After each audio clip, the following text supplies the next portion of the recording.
Here we present the endovascular treatment of acute azygos anterocerebral artery occlusion using mechanical thrombectomy. The patient is a 59-year-old male with past medical history of hypertension. He presented with a right hemiparesis, facial palsy, aphasia, and dysarthria. His initial NIH score was 20. Patient was not a candidate for TPA. CTA demonstrated acute occlusion of the azygos anterocerebral artery, and there was significant increased time to peak in both anterocerebral artery territories. This CTA 3D reconstruction demonstrates the occlusion of the anterocerebral artery azygos. CT perfusion demonstrated increased time to peak in both territories and the anterocerebral arteries, but preserved volume. The patient was taken emergently for mechanical thrombectomy. Under conscious sedation, a 9-frame sheet was placed in the right femoral artery, and using a balloon-guided catheter, we obtain access into the left internal carotid artery. Initial cerebral angiogram demonstrated acute occlusion of the azygos anterocerebral artery.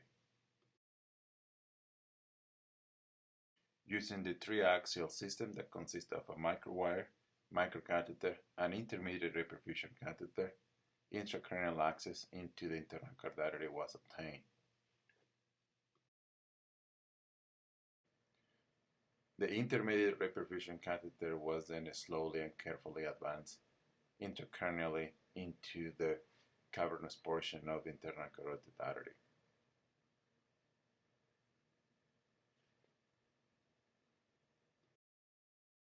Under magnification, a roadmap was obtained to navigate the microwire and the microcatheter into the internal carotid artery bifurcation and into the left anterior cerebral artery. Observe the microwire passing the anterior cerebral artery into the azygos artery and then distal into the A2 artery. Symptomatic occlusion of anterior cerebral artery is rarely seen.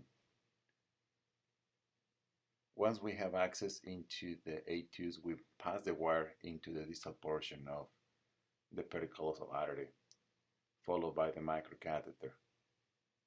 That will give enough support to bring the stent retriever. In this lateral view, we have removed the microwire. Observe where the tip of the microcatheter is located, and we bring the stent retriever.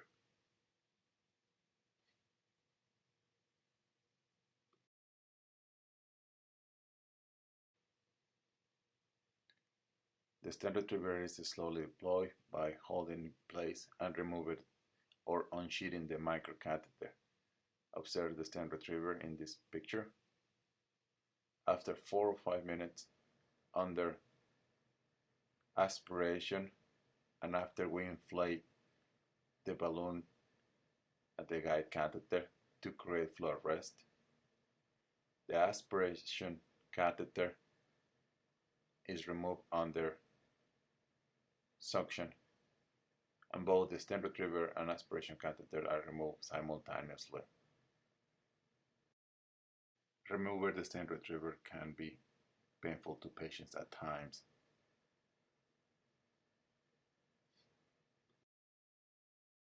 A cerebral angiography demonstrates that the artery is still occluded. Therefore, we need to perform a second pass.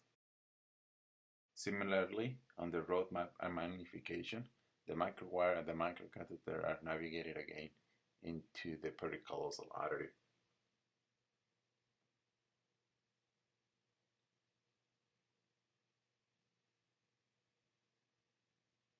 We perform a microinjection to make sure we have passed the thrombus, which is the case.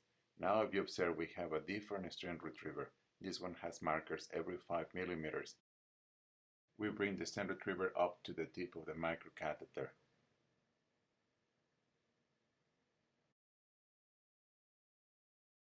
And similarly, we unsheath the stent retriever by removing the microcatheter, carefully maintaining the position of the stent retriever.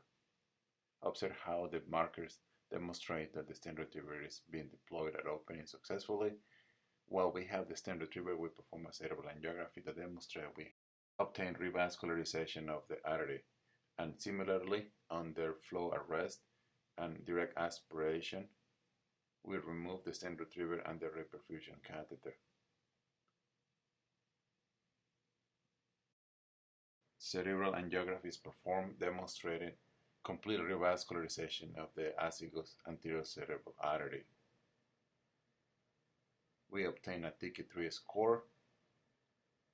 The patient recovered significantly and was discharged home a few days later with an NIH score of 2. Thank you.